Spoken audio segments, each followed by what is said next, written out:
Want to know why? Ask how. Howard the Humongous. Donald Trump tweeted on Thursday, April 10th, 2018, that the highly anticipated meeting between Kim Jong Un and myself will take place in Singapore on June 12th. We will both try to make it a very special moment for world peace, wrote Donald. Trump says about North Korean dictator Kim Jong Un that, quote, he really has been very open and I think very honorable from everything we're seeing. I really think he wants to do something and bring his country into the real world.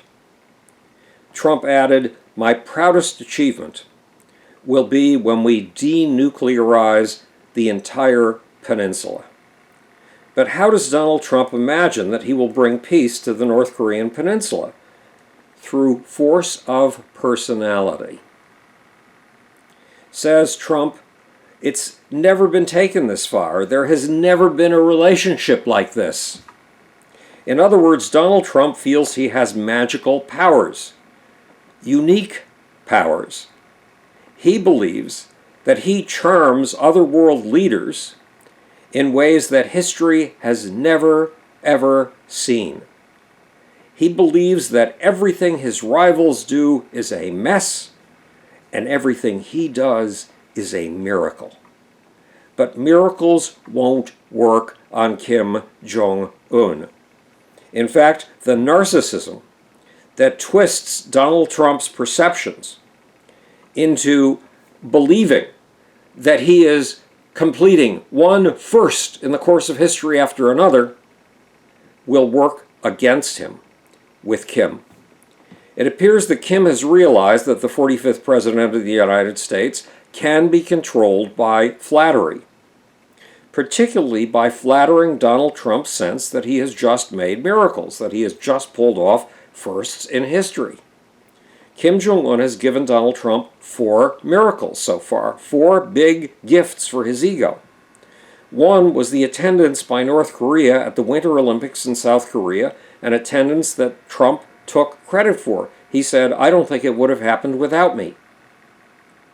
The second Trump miracle was the summit between South Korean President Moon Jae-in and the North Korean dictator on April 27th.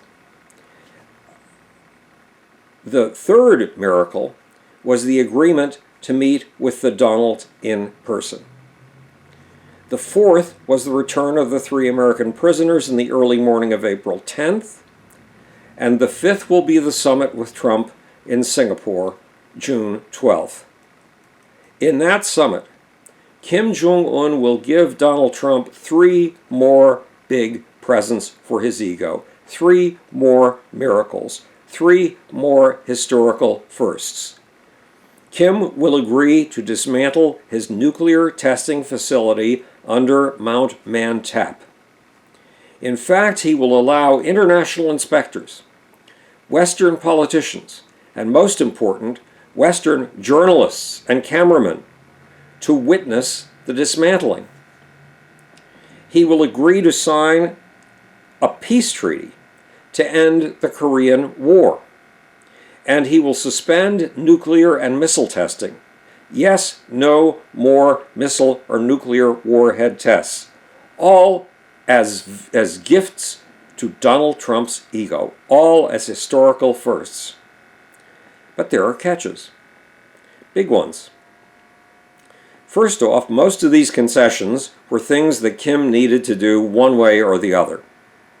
For example, Kim's nuclear testing site under Mount Mantap has collapsed, leaving a chimney that could spew nuclear waste on North Korea's big brother protector, China. The Mount Mantap testing site also seems to have caused at least one earthquake. At least one.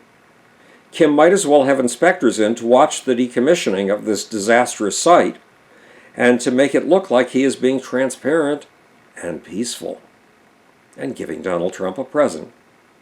What's more, Kim needed to shut down his testing program for a year or two and move into the mass production of missiles and warheads. Mass production. Worse, there are traps in Kim's offerings. In their summit April 26, North Korea's Kim Jong Un and South Korea's President Moon Jae-in agreed to something you weren't told. They agreed to begin the economic unification of North and South Korea, a move that could open the South to a long, slow, patient takeover. But topping everything is a simple fact. North Korea will not give up its nuclear weapons. In fact, it will switch from testing, as I said, to mass production. Yes, mass production of nuclear warheads and of missiles capable of reaching the United States. Missiles mounted on trucks, so we will not be able to track them and take them out. Will Donald Trump be so flattered by Kim Jong Un's concessions that he will remove economic sanctions? Or will Trump stomp out of the summit? To Kim, it doesn't matter. Even if Trump gets furious and leaves, the Donald will have given Kim Jong Un what he wants: stature as the leader of a nuclear power, stature as one of the leading nations in the socialist bloc, and stature as a man who belongs at the same negotiating table as the President of the United States.